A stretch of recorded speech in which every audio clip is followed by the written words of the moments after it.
Imagine sitting alone in a prison cell, staring at a steak cooked medium, fried catfish, shrimp, scalloped potatoes, broccoli drowned in cheese, sweet potato pie, German chocolate cake, and a glass of grape juice. A feast, a celebration.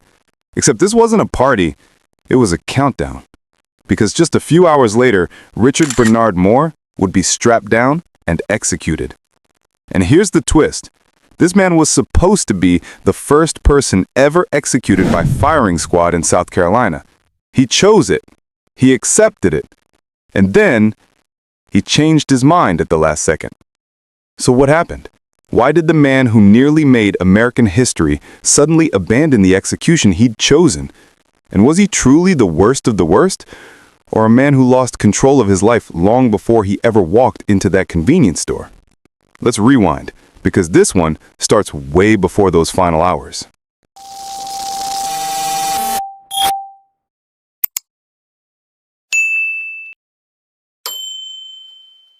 Richard Moore didn't grow up surrounded by violence. No crime-filled childhood, no notorious neighborhood.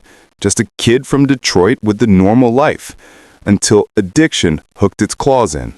And when that happened, everything turned upside down. The 1980s hit hard. Cocaine flooded the streets, and Moore wasn't ready. He started slipping. Tiny crimes here and there. Burglary charges, weapons charges. Small-time chaos that slowly evolved into something much darker. But here's the key. It wasn't driven by thrill, it was driven by addiction. In 1991, he moved with his partner Linda Bird to Spartanburg, South Carolina. They even had 2 kids, a family, a chance to reset. And for a while, it looked like he might pull his life together. But addiction doesn't let go easily. He started robbing people. First, a purse snatching that turned violent. A woman named Michelle Crowder tried to fight back, and Moore snapped. He punched her, kicked her in the head and back, and that moment, it would come back years later to haunt him in court. A witness to his character before the murder ever happened. Another woman claimed he robbed her at work, and in 1997, he pleaded guilty to aggravated assault. No more second chances. And yet, none of that compared to what he would face next. Because the moment Richard Moore walked into Nikki's convenience store, his life wasn't just spiraling, it was about to hit full freefall. September 16th, 1999, early morning. The kind of quiet where nothing should happen. Moore walked into the store unarmed because he wasn't planning a murder. He was going for money, just money. Enough to feed his addiction one more time. Inside the store, clerk James Mahoney and a witness named Terry Haddon, who was busy playing on a video poker machine. Just a normal night until things changed in seconds. Haddon hears Mahoney yell, turns around and sees the two locked in a struggle. Mahoney had pulled a gun to defend the store. Moore grabbed it. That moment alone would define how people saw him. Defender or attacker? Robber or survivor? Moore held Mahoney's hands with one of his. With the other, he was controlling the gun. But instead of escaping, he made a mistake. He aimed the gun at Haddon. He pulled the trigger. The shot missed. Haddon hit the ground and played dead. Smartest move of the night. Then, things got even crazier. Mahoney wasn't done. He pulled another gun, and more shots exploded inside that tiny store. Moore was hit. Mahoney was shot in the chest. There was blood everywhere. Moore panicked, paced, stumbled, left a clear trail of blood, and drove off in his pickup truck. Minutes later, Haddon got up and saw Mahoney face down on the floor. He called police, but Mahoney was already gone. Moore crashed into a telephone pole barely a mile away. When deputies arrived, he was bleeding in the back of the truck. And the first words out of his mouth were his confession. That single moment turned a robbery into a death sentence. But prosecutors weren't the only ones watching. South Carolina was watching too. They knew this case would either become routine or iconic. October 2001, the murder trial begins. Moore's defense comes out swinging. They didn't deny the killing, but they said he acted in self-defense. He never brought a gun. Mahoney did. They argued he reacted out of panic, not intent. But the prosecution saw it differently. He pointed a gun at Haddon. He fired a shot. He was dangerous. The most controversial part, the jury. According to AP reports, Moore became the only death row inmate in South Carolina with no African Americans on his jury. 11 white jurors, 1 Hispanic. 0 black voices. He was African American himself. That alone sent shockwaves through legal circles. But the jury didn't hesitate. Guilty on all counts. Murder, armed robbery, assault with intent to kill, firearm violation. And the final decision?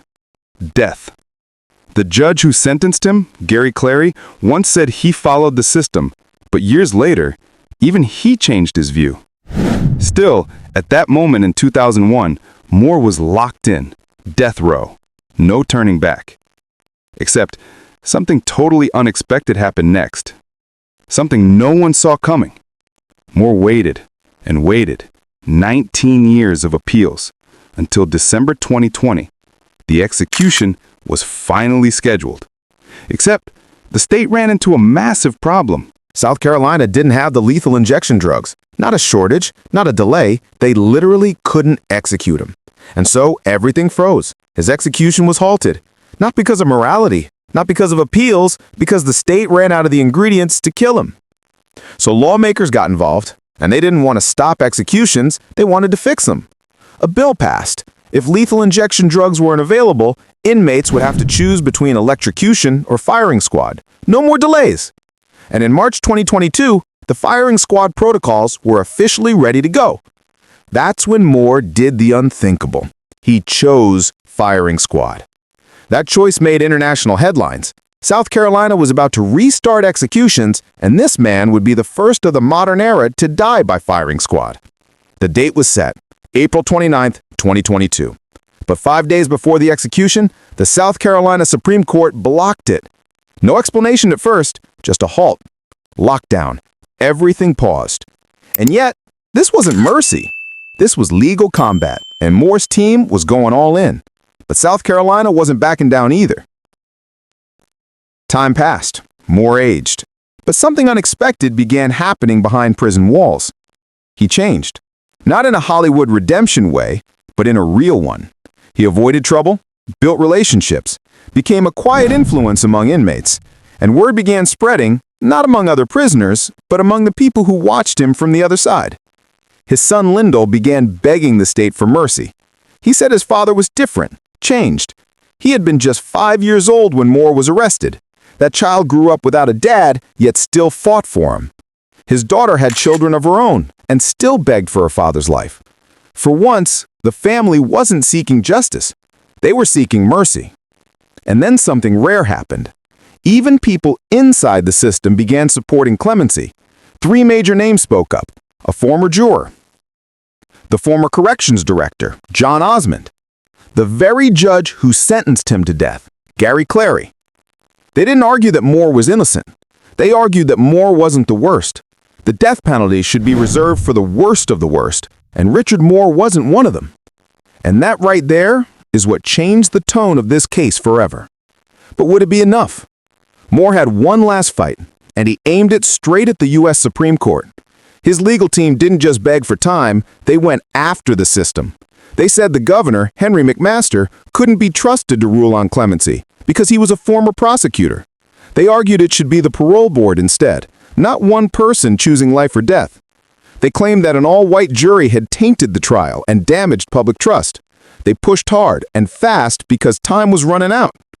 On October 28, 2024, the U.S. Supreme Court reviewed his case, and hours later, they rejected it. No delay, no mercy, no firing squad appeals left. This time, it was final. But Moore still had a choice, not about living, but about how he would die.